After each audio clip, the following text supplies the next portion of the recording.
Hello, everybody. Thank you all for joining. I am Lizzie Yayo, forever keeping it a bando with 416 in the City and The Hype magazine. And on today, we have an amazing guest by the name of Dr. Tanya Wiley-Brown. And she is a business legal specialist and a PR expert. Miss Tanya Brown, thank you so much for coming. May you please tell the people who you are and where you're from? Again, I am Dr. Tanya Wiley-Brown. I am based in the beautiful city of Winston-Salem, North Carolina, but I feel like I am based in the air because I travel every single week. Um, I know that we are here today to talk about one of the exciting initiatives that I am a part of, but again, I can't do that without first talking a little bit about my city. Winston-Salem, North Carolina has been voted as one of the best cities in this country to raise a family. And I've been residing in the city of Winston-Salem, I would say virtually all my life. I attended Winston-Salem State University, HBCU, and graduated a long time ago. Lizzie, probably before you were even thought of. I don't know what your age is, but I will say I was at Winston-Salem State University. I entered in 1987 and I graduated in 1991. So again, and I left there, went to Washington, D.C., where I attended George Washington University, worked for the U.S. Department of State there, was on my way to law school and decided it was much more fun to tell lawyers what to do and they actually listened. So that is how I came to work in the area, in the field of business strategy. And I'm also a consultant. So I work with governmental agencies, business entities, and assist with further developing their programs. We have a full service marketing, PR, and consulting firm. And again, while we are based in Winston-Salem, North Carolina, we represent businesses and entities all around the United States and abroad. That is beautiful. How are you able to juggle having all of those responsibilities and so many businesses that you have? You know, it's interesting. When I was in college, I found myself doing a multitude of things. And, I believe that my HBCU experience sort of groomed me to be the business leader that I am today because I was involved in so many different things. I was one of these students who helped to start the Model United Nations at our university, thus the travel. And so I realized very early on that I enjoy traveling, and and of course I enjoy making a difference. And so the work that I do, certainly it's a lot. I have an 18-year-old daughter, and certainly, but for the help of the wonderful husband that God blessed me with, I don't think that I would be able to do what I do because, again, it does require an awful lot of travel. And being a parent, being a wife, wife and a mother, and certainly that coupled with all of the other things that I do, it requires an ability to multitask. That is for sure. But it also, is possible. It's made possible because I have such a supportive husband. That's beautiful. It's good to have that support, especially when you are going through your progressive and getting more established. I definitely agree about that. What is the job of a legal business strategist? So, and I apologize for these phones. I thought I put them on Do Not Disturb, but I guess they decided they didn't want to listen. um, so, again, the work that I do, it is certainly not for the faint at heart. As a legal business strategist, the work that we do, it encompasses working with lawyers from sign up of a case to the very end of the case. So again, we have the distinct pleasure of getting to know the clients that that the lawyers are working with when the case is signed up. So we go in, we assess whether or not it's a good case for the attorneys to take on. And I must say this, that I also have a phenomenal team of individuals who I work with. So it's not just me doing the work. Thank God I graduated and I've been delivered. And so I'm not doing all the work all by myself. There was a time when I was the one answering the phone, right? So I would answer the phone. My company started out as WC Publishing. And of course, there have been a multitude of companies after WC Publishing. So, but it's interesting because when my phone would ring and I was the only one in the office, I would answer the phone in one voice, and then I would put the person on hold, and then I would come back with my regular voice, right? I love it. So I was the secretary, I was the greeter, I was the person working up the information, I was the collector, I was the person coming back to collect the money so it's like, you as a small business owner, you have to do basically everything. And so, again, so people used to joke and kid, they say, "You sure you're not a Jamaican?" I'm like, "What do you mean?" "Oh, that's right. Jamaicans do everything." So so so yeah, again, it was my HBCU experience. I really believe that prepared me to do the work that I do. But we work these cases up right alongside the lawyers. We have PR executives on our team. We have lawyers on our team.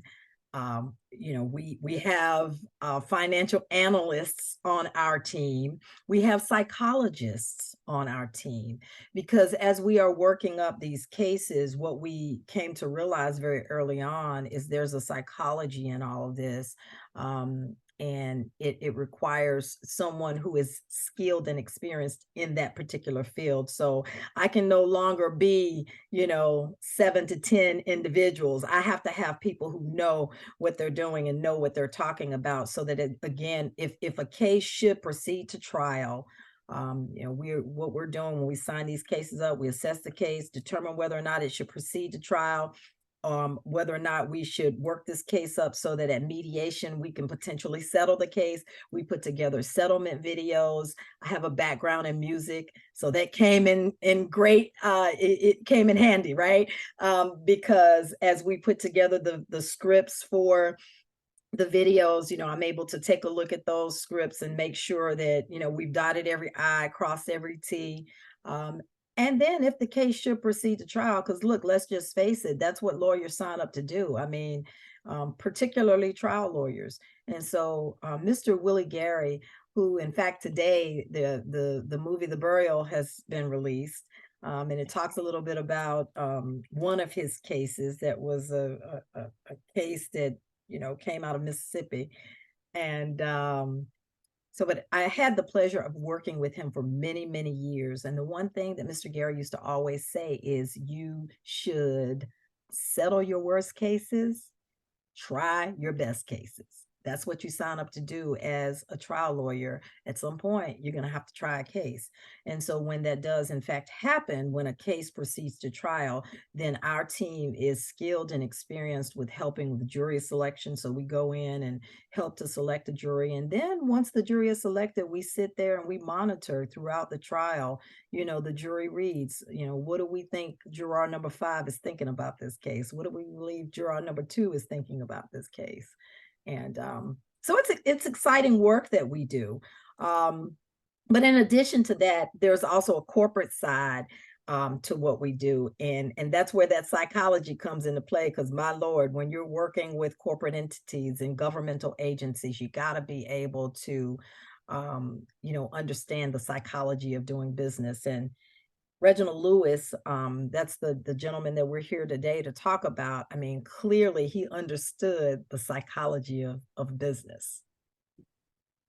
Yes, and that is right. I can imagine having to deal with so many different cases. How do you choose the cases that you all do try?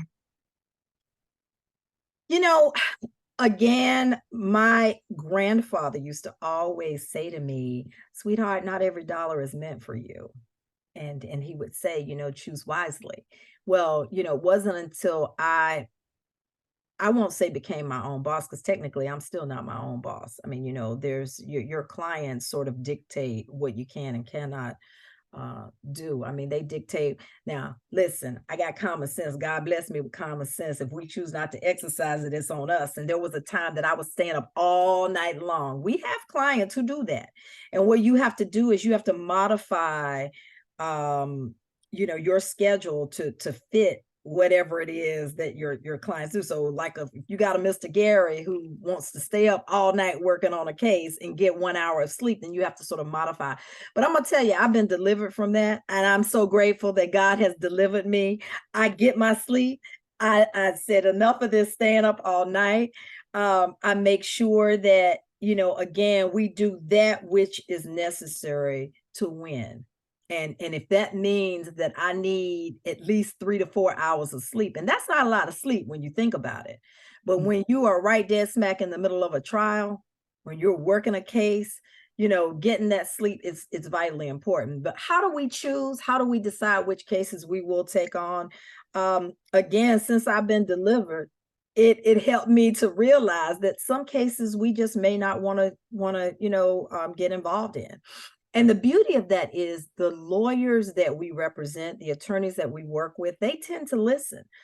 If we say to them, you know what, we think this case, you're going to sink your money down a black hole, and you'll never see a return on that investment, because this is a bad case. We've gone online, we've scoured the internet, we've gone through, and we realize that your client has this, and this in their background, and just take a look at this, and I don't think we're going to be able to overcome it. And they listen. So we, again, we take a long, hard look at cases before we decide to get involved. Now, we do represent a number of lawyers. We're contracted with those lawyers. And so as we work cases, we have these conversations with them. And if they decide, no, we still want to go down this road and we still want to work this case up, we really have no choice. Because if we're, if we're their partners, then that's what we are. But we make sure that we let them know at the very beginning that, we've said to you, we don't think this is going to be a wise decision. This may not necessarily be the case for you to get involved in, but if you're determined you're going to get involved, we're going to help you every step of the way. And we do that. When we commit to a client, we're committed. Yes. Was this something that you always dreamed on doing? What was your dream as a child? I was on my way to law school. Okay, so I've always been able to sing. I had this wonderful singing voice. And so, hey, listen, when I was in college, I was performing. That was my side hustle. So, I'm like, I'm in college, but I need some money, right? Right. So my side hustle was performing, with a band, and then of course my husband is a musician, and so he and I had our own group as well. So, at one point, that's really what I wanted to do. But I said, look, I got to be able to not just pay the bills. I have this appetite for life that is probably a little bit different than the average person's, right? And so I enjoy traveling abroad. I enjoy being able to help people. At the end of the day, that really is what it's all about. We are not here just for ourselves. And if we believe that, then we're just sucking air. We're just sucking air. I mean, and that is not what God intended. So in everything that I do, I'm always looking at how can I make a difference, in someone else's life. Well, guess what? You don't have any money.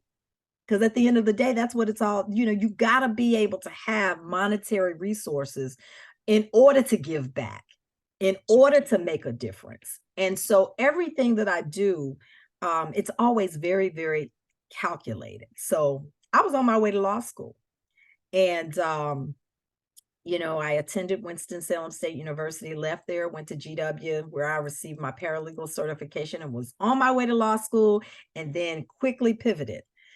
Because why? I realized that it was much more fun to tell lawyers what to do, and they actually listen. Yes, I love it.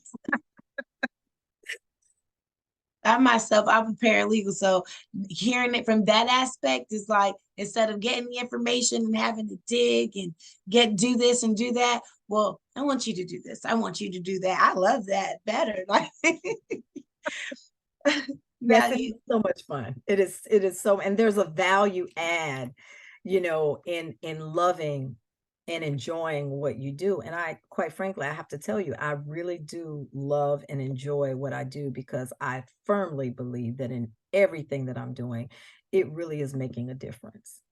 yes, it is. It definitely is. And you are also a PR representative, correct? I am. I am. So again, that Jamaican side of my world, I told you early on, folks thought I was a Jamaican. So when I was in undergraduate, and I was determined I was not going to make a career out of college. So I went in 87. I came out in 91. I had a double major and a minor. I went to school year round. I didn't take a break. Mm. And I said, you know what? It's called sacrifice. So I sacrificed those 4 long years. And in fact, my third year, in college, I spent the entire year in Washington, D.C., working for the U.S. Department of State. I competed for an internship with the State Department, and it was crazy because there were 2,700 students that competed, and out of the 2,700, they selected 5, and I was one of the 5. Amen. Hey, congratulations. Yeah, so it was pretty exciting. Again, as we talk about, making a difference, you have to make a mark and you have to show yourself worthy, right? And you have to put in the work. I tell students all the time, it's not so much about who is the smartest, it's about who's willing to put in the work. And when you're willing to put in the work, you can outsmart the smartest just because you put in the work. That's right. So how were you able, or did they tell you all how they selected the 5?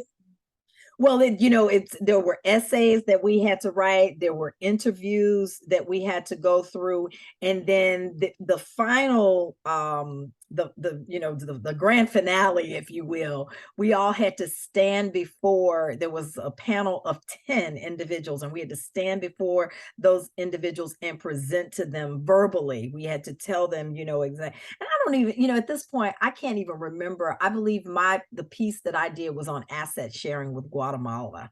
And so then we had to stand up and defend our presentation. So it was almost like a dissertation, if you will. And that's that with that final piece, I was selected. I was No. one of 5. Now, I'm sure that opened many doors for you, as far as being able to meet people and to work and network. Where could you say that took you? I will, and I share this with folks all the time. It was so exciting. I had the grand pleasure of meeting Nelson Mandela at the United States Department of State. And that was probably the highlight of my time at the State Department. So initially when I went in, I was working for the historians department, and I was doing research. And of course, because of my initial piece, that was the area that they put me in. I actually edited a book on asset sharing with Guatemala. And so that's how I started out. But they found out that I had an interest in law. And so I came back, finished up my final year at Winston-Salem State University, and I was invited to come back to the State Department and work in law enforcement and intelligence. And so I worked in legal, LEI, law enforcement and intelligence. And, and from there, that's how I was able to get my paralegal certification. Oh man. So after hearing just getting a little glimpse of your success, because I read your bio and I've looked it up, I looked you up, you have so many. Can you say that your rearing, like what was your rearing like? And did that did that spark you? So, it was a little different in my household. My mother,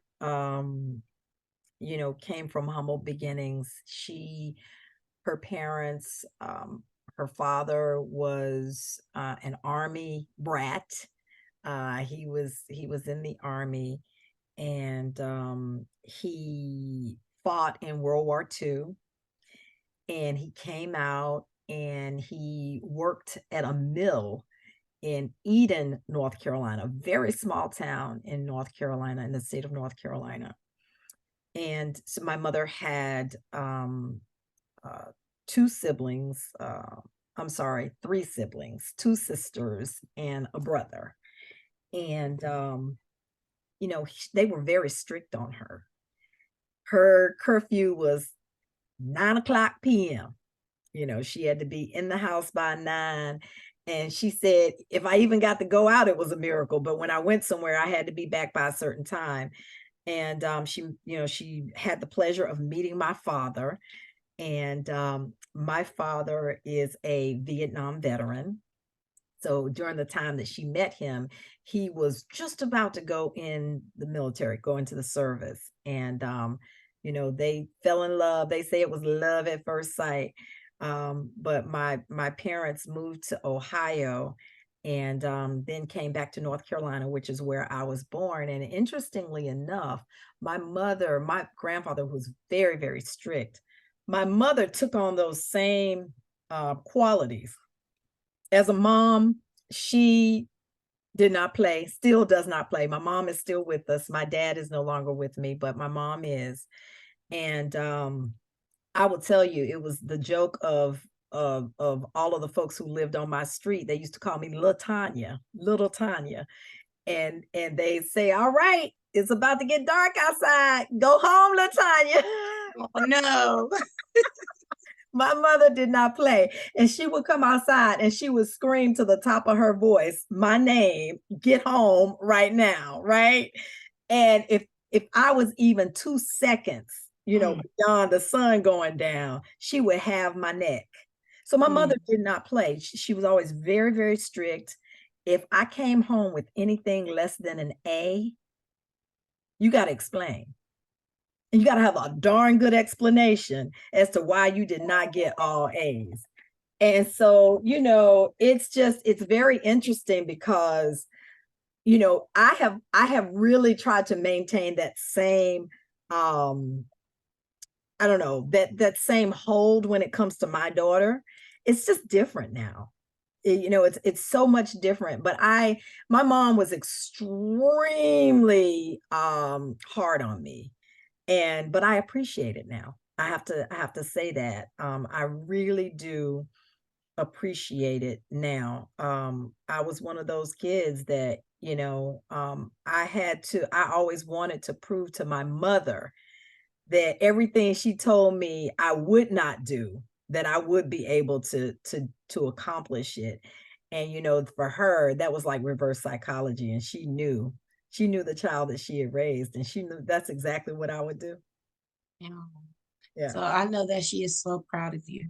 So proud of you. Job well done, Mom. Shout out to the moms out there, definitely, that is sticking with their babies and doing what is necessary to see them become great.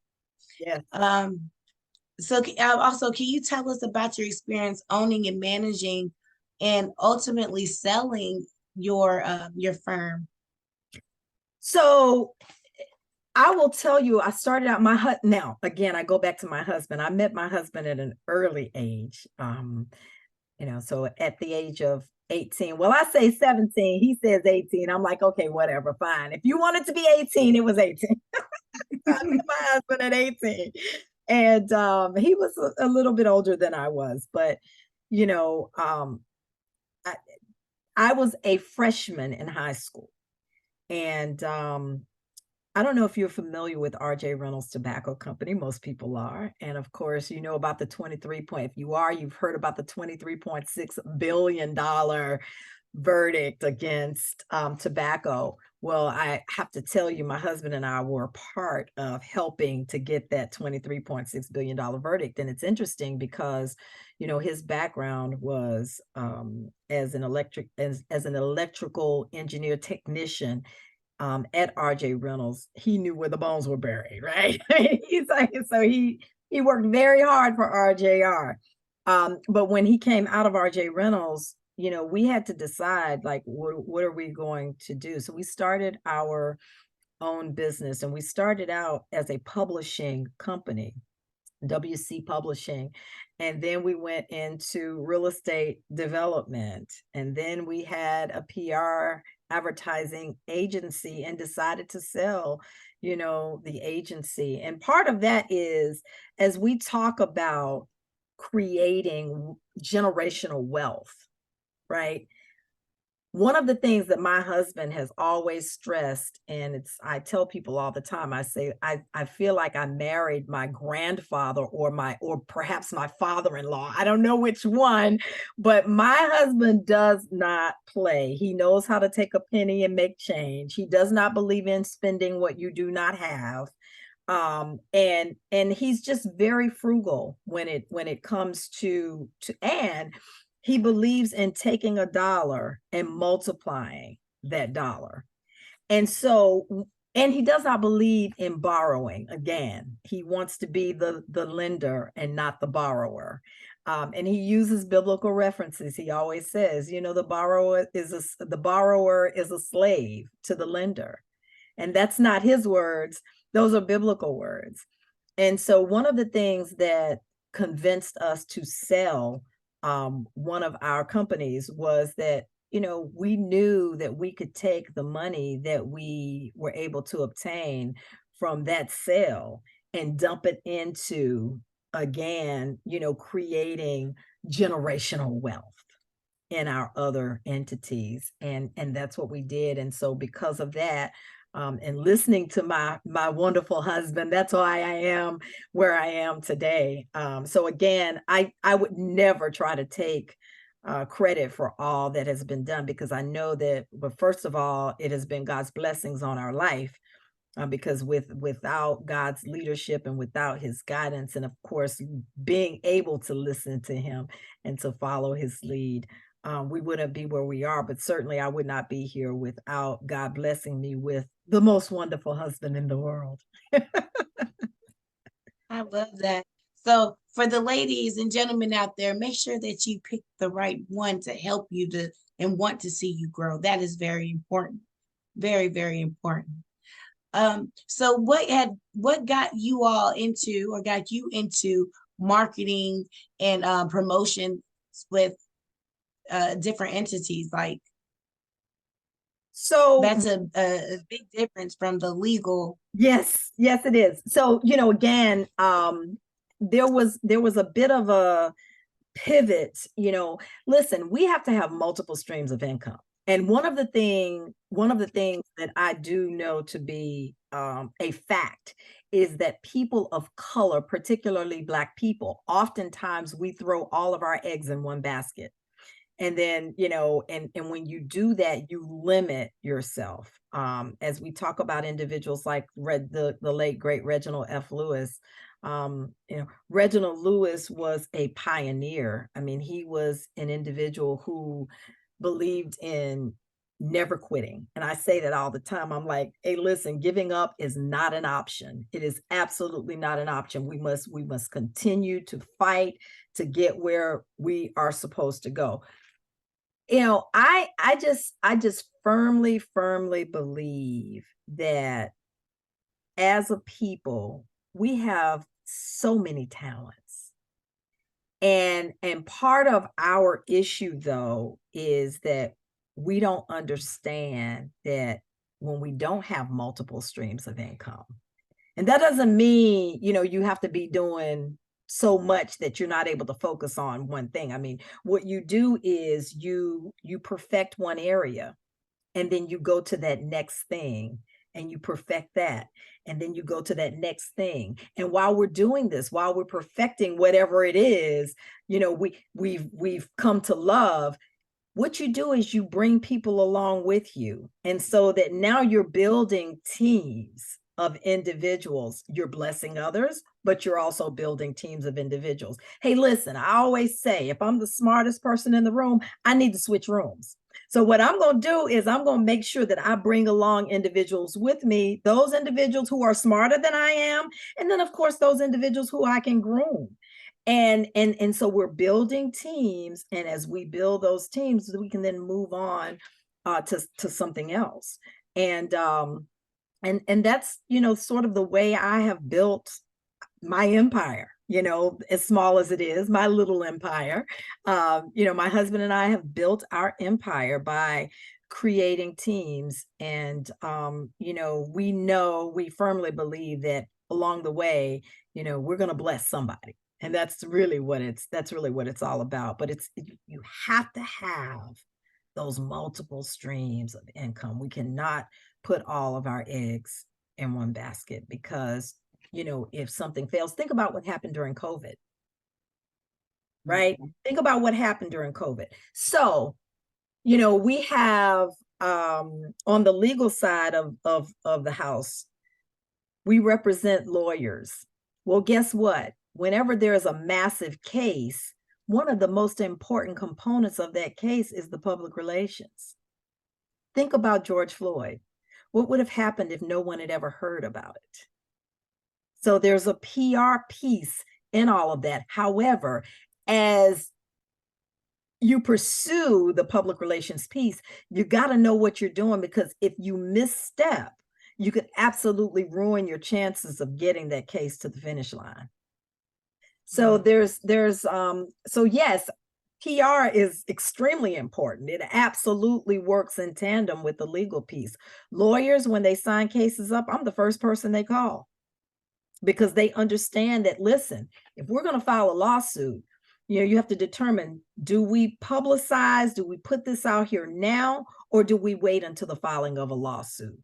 But the bottom line is, you got to make sure that whatever you do, there's a strategy behind it, because if you don't, you'll get your hand smacked by the judge.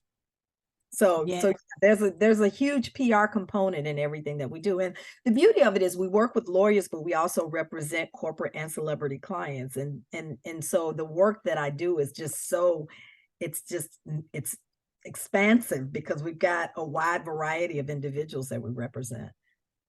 Yes. So with you taking that big case that one, I want to say was 2.3 billion. 23.6 billion. 23.6 billion. Yeah. That's big difference. Big difference. It's huge difference. How did you all market that? How did you all get it out there? How did it get so big?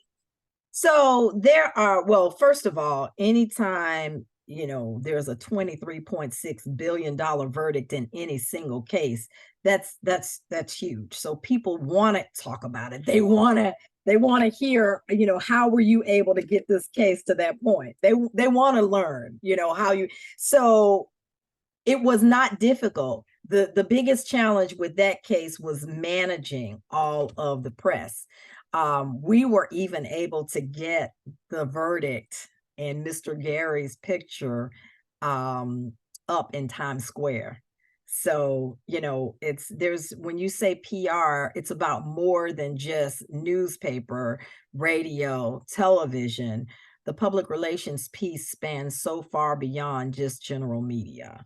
And it's knowing how to manage all of that. And again, you know, there was a time that I did it on my own, but thank God now I have a team of individuals. And so everybody has their own area of expertise that they focus on. You have some folks that are strictly focused on media, other folks who are strictly focused on like the banner ads and the advertising portion. We have graphic designers who are only focused on putting together all of the design that's going to go out. So again, there's a strategy on all of it. And my job is to manage the overall operation. My job is to make sure that all of the pieces of the puzzle fit nicely together. Yeah, nicely put, especially for the people that are either they're doing music or anything that they want to publicize. That was some great jewels that you dropped. So I hope everybody got their pen and papers ready. They should have known when they seen your name to have pen and paper ready, because this woman, this Dr. Tanya Wiley-Brown knows what she's talking about, and she's been doing it for a long time. And again, I'm honored to have you here. Can you tell me more about like your passion in empowering the youth?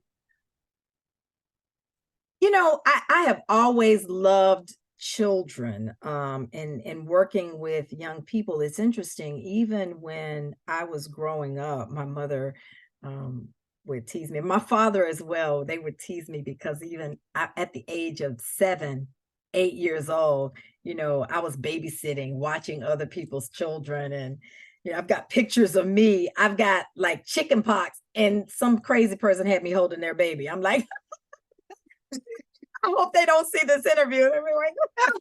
But yeah, I mean, it's like I've The only always, trusted person. I can only trust this person, period. well, I don't know. I mean, I'm a kid myself, and I'm holding somebody's kid, at that very young age. And so, I've always loved children. Even before I had my own daughter. And I always share this story because, again, the one thing that you're going to learn about me is I come from the Baptist church. Let the church say amen. So Amen. I do nothing outside of my that ground, that foundation that was laid very early on. I was reciting Luke chapter 2, the entire Luke chapter 2, when I was 5 years old. Mm. So my parents were serious about making sure that I understood where my help comes from, right? So, I get excited when I talk about our business and sort of where we are, because I know where I came from. Um, when I was very, very little, 5, 6 years old, I remember we didn't have much. So I didn't start out where I am right now. My mother would sew, my sister and I, she would sew our clothes. Like she would design, our outfits. Of course, back then it was using like the McCall patterns and of course, Mr. Lewis, tying back into Mr. Lewis, acquired McCall Pattern Company. But I remember my mother using McCall patterns to design my outfits when I was very little, because we didn't have a lot. But guess what? I never knew that. I never realized until I got older how hard my mother had to work. And I remember when she and my father divorced, my mother cried um, for 2 days straight without ceasing. And I was trying to figure out, like, why are you crying? Why are you crying so much? And what I found out is that my mother had to go on food stamps. And she cried. She didn't, and she used those food stamps maybe 3 times. And after the third time, she said, "That's it, I'm not doing it anymore." My mother has always believed in making her own way, and she taught us the same thing. So I get off on, I know I'm going off on a tangent, but again, it goes No, back no. to my upbringing and just the way that my parents, the way that they raised us. It was just, it was very different. Um, very different. So again, I've gotten off on one and I forgot the No, hey, this is what made you who you are and mold you to that strong, beautiful woman that you are. And it's appreciated, very much appreciated. There's going to be so many ears out there that's listening to this and that are taking this in, because I myself, I'm taking this in and I'm thankful because it's giving me even more girth to stand tall and to pursue my dream. And I know that a lot of people out there, they're feeling the same way. Yeah, Most I hope definitely. so. I hope so. I hope so, And if because they don't, I got you. I took it in. listen, we have to always remember that in everything we do, we cannot give up. We absolutely, and if there's anything that the listeners take out of this dialogue that we're having today, it is, no matter what happens, we giving up must not be an option. It can never be an option. Suicide rates are so high now. And I think part of that is that, as the next generation is being cultivated, there's something missing. And part of it is what we learned as children, to never give up. My mother would always say, "Oh, no, no, no, that is not an option." So she would always tell me, she said, the three words that I want you to keep in your head are yes. And she said, and the two letters, the three letters, yes, and the two letters, no. She said, never let no be an answer. She said, I want it, even if you have to lay on the steps of the White House to get what it is you're trying to get. She said, never take no for an answer when you know that the answer should be yes. That's right. And with that, I want to give you a congratulations for receiving the Presidential Lifetime Achievement Award. Most definitely. Can you please tell us, how did that come about? You know, little old me from a little country town, Eden, North Carolina. You know, I don't even know how to answer it because I'm at a loss for words myself. I will say this, that I am certainly honored and very appreciative again that God chose me. Um, you know, because it wasn't that someone tapped me, it was that God moved on someone's heart to tap me for that. I mean, you know, at the end of the day, it's really just being your true authentic self and doing that which is necessary to make a difference in this crazy world that we live in.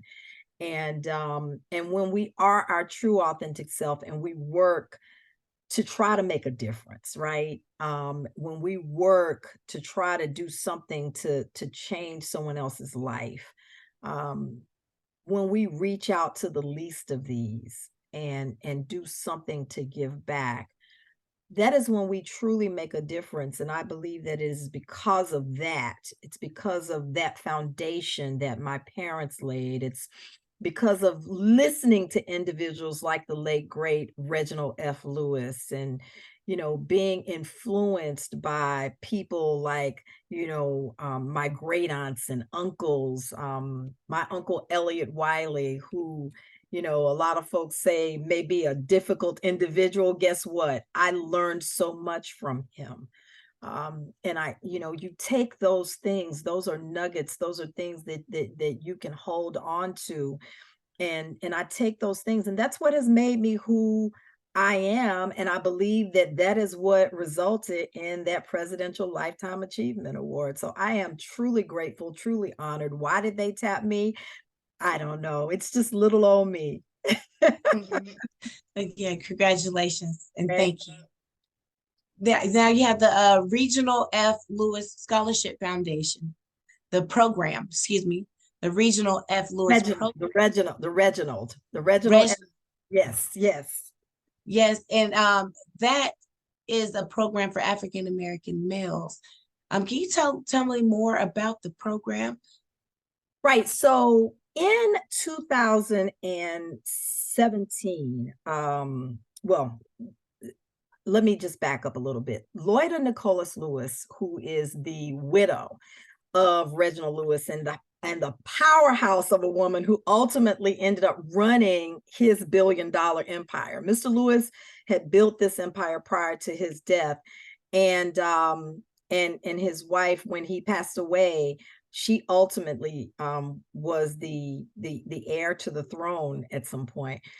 She reached out to me in 2016, and we started having conversations about ways in which our agency, the PR side, the ways that we could help promote the 30th anniversary of Mr. Lewis's record-breaking billion-dollar leverage buyout deal. So as we talked about ways to do that, and we talked about the Lewis family's goals to help educate and train the next generation of leaders, it occurred to me that, listen, there's an individual in my Rolodex who just happened to be a dear friend.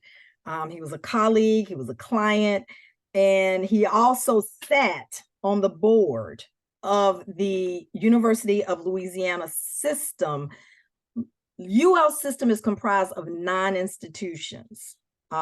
Interestingly enough, Grambling State University is one of those institutions, and it's the only HBCU inside of the UL system.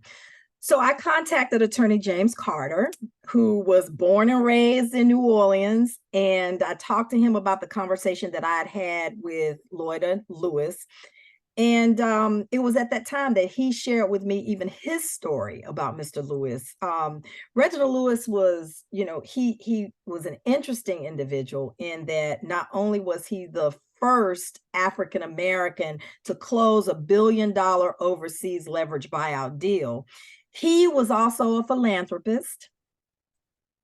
He gave $1 million to Howard University, and he never attended Howard University.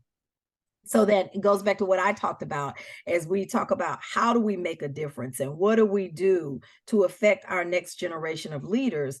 I mean, Mr. Lewis was doing this kind of thing all along because he was not a student at Howard, yet he gave $1 million to Howard University. Well, while he was giving that $1 million, it caught the attention of the student, James Carter, who now happens to be my client and my dear friend. James Carter was an undergraduate student at Howard at that time. Of course, he went on to attend Howard University School of Law as well. But Mr. Lewis gave $1 million to Howard. He also gave $3 million to Harvard University. Now, a lot of people don't realize that Mr. Lewis and I'm told that he is the only student to have ever been accepted into Harvard University School of Law without ever filling out a formal application. And this is a Black man. This is a Black man. So yes. This is huge. He was also a huge supporter of the movement, the civil rights movement. And so he gave one of the first large unsolicited amounts of money to Reverend Jesse Jackson. He gave $100,000 to Reverend Jesse Jackson. Reverend Jackson didn't even ask him for that support, yet he gave that support. So during the 80s, there were not many Black businessmen who were operating at the level of a Reginald F. Lewis, right?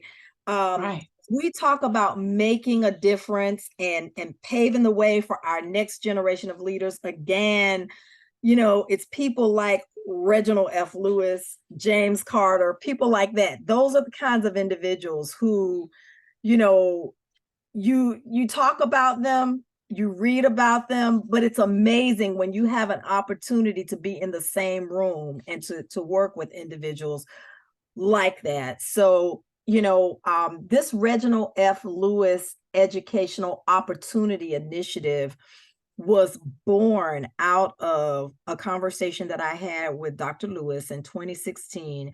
And then in 2017, which marked the 30th anniversary of what was the largest leveraged buyout deal in the history of America, right? And it was a Black man who did it. What better way to commemorate his life and to honor his legacy than to create a program that is now building our next generation of leaders. So you have the Educational Opportunity Initiative, which is named after Mr. Lewis. And then under that larger initiative, the Reginald F. Lewis Scholars Program is a program that is strictly geared toward young African-American males who are matriculating. And it started in the University of Louisiana system with these 9 institutions, one of which is an HBCU. Oh, that's beautiful. How can someone apply for that if there's a young man that's wanting or interested in being a part? So one of Reginald Lewis's greatest distinguishing characteristics was his ability to recognize the unrealized potential in existing enterprises, right? So Reginald Lewis believed, and a lot of people talk about entrepreneurship and being entrepreneurs and starting your own businesses, and there's absolutely nothing wrong with that. Reginald Lewis, however, understood the importance of acquiring companies, right?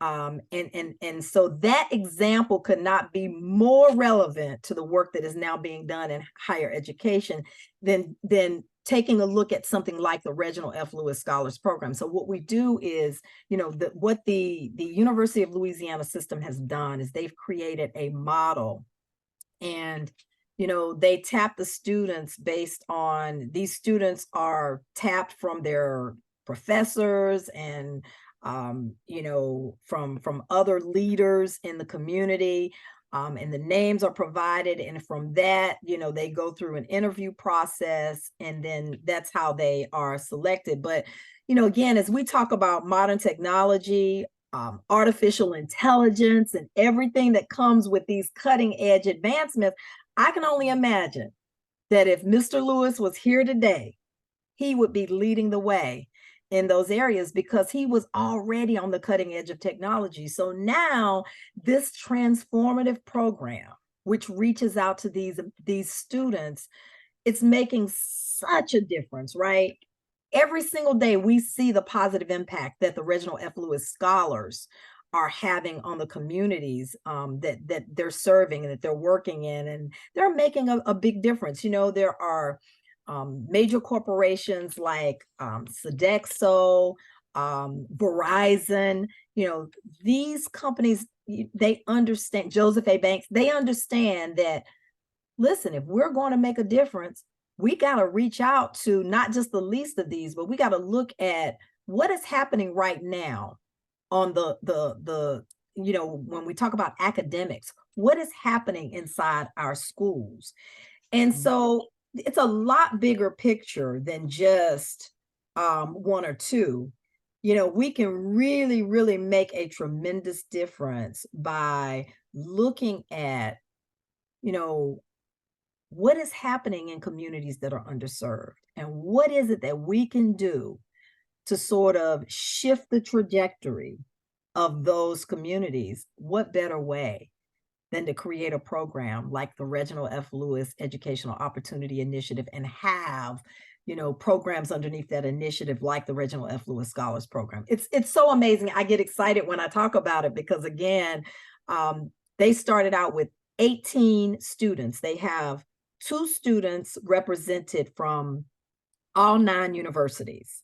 And so it started out as a smaller program, but we only see it expanding and growing larger and larger, as time passes. So that first 18 students, the first cohort, they're going to be graduating this spring. So we've watched them develop over the years, and now they're going to be graduating. And the interesting thing is, they're not just taking the talents and all of the education that they've received and going on to do bigger things. They're taking the talent and the education and, listen, I went with 18 of those students to Paris in April. We took 18 of those young men to Paris, and to watch them, develop and to grow. Well, guess what? Now they have vowed that they are going to reach back, and they are going to give back to students. So they're not just taking the talents that they've received and the education that they've received, and they're not just taking it and moving on. They're taking it and figuring out ways that they can give back to the communities that they live in. So it's so important, so important. It is for them to come back and give back and tell of their story and their growth, because that is a very special opportunity.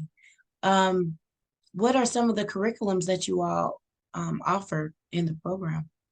So, again, I talk about technology because we see what is happening right now with technological advancements, and AI, and people talk about the metaverse.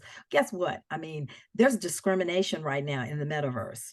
So I work with lawyers. Lawyers are now filing lawsuits based on discrimination in the metaverse. So, these students who are matriculating at these institutions, this Reginald F. Lewis Educational Opportunity Initiative gives them just that. It's an opportunity for them to grow and to become better and to become stronger at whatever it is they decide they want to do. So whether their major is medicine, whether they want to go on to law school, whether they want to be in engineering, whether it's something that they want to do in the area of technology. Listen, there's even a couple of students that I've had the pleasure of working with, and they are artists, so no matter what the background is, no matter what it is that they decide they want to do, this program is here to help nurture their desires when it comes to higher education. Yes, thank you so much. Thank you. And I'm definitely going to make sure that I put in that link so that people could get more informed of the program, because this is a wonderful program. Is there any words of wisdom that you would like to give out to inspiring people out here? Again, it goes back to what I said before. Never, ever give up. Whatever it is you decide you want to do, give it your absolute all. And as long as you do that, as long as you take those gifts and talents that God has blessed you with and you put them to good use, never give up, stay the course, you will be the absolute best version of yourself. But guess what? We're always evolving. And even as we look at technology and the way that technology is evolving, America now is not what it was 20 years ago. It's not even what it was 10 years ago. As a matter of fact, it's not what it was 5 years ago when you look at what is happening right now. So I just challenge each and every person out there to never give up. Continue pursuing and pursue with every bit of yourself, all the passion that is within you. Continue to pursue your goals. And when you get where you believe you've made it, don't forget the bridge that brought you over. You must always reach back and do something to make a difference for those who are considered to be the least of these. And so when you see programs like the Reginald F. Lewis Educational Opportunity Initiative and the Reginald F. Lewis Scholars Program, go seek out, how can I be a supporter? How can I make a difference by changing just one student? Just one student. It's one person at a time. And if we all look at it that way, this world would be a much different place. Yes. Can you tell everyone where they can find you on social media? Yes, I am, again, Dr. Tanya Wiley-Brown. I'm on LinkedIn, I'm on Facebook, I'm on Instagram. And what I really want to encourage you to do is, it's not about looking up Dr. Tanya Wiley-Brown. Go and support the Reginald F. Lewis Scholars Program. You can Google Reginald F. Lewis Scholars. It will take you right to where you need to be. And Lizzie, I think you also have the barcode and the link. I want to make sure you share that with your listening audience, and just get them to go in and find out the exciting things that are happening right now with this Reginald F. Lewis Scholars Program, and do whatever you can to make a difference. I say again, it's one student at a time, and every dollar counts. So even if you can only give $5, $10, whatever it is, whatever, if you can give more, fantastic. If you can give $10,000, $25,000, God bless you. We absolutely need that, because these students are doing everything that they can to make a difference. And so we're calling on each and every person out there to do what you can to help them to make a difference. No, thank you again, Miss Dr. Tanya Wiley-Brown. It has been a pleasure. Until next time. Thank you.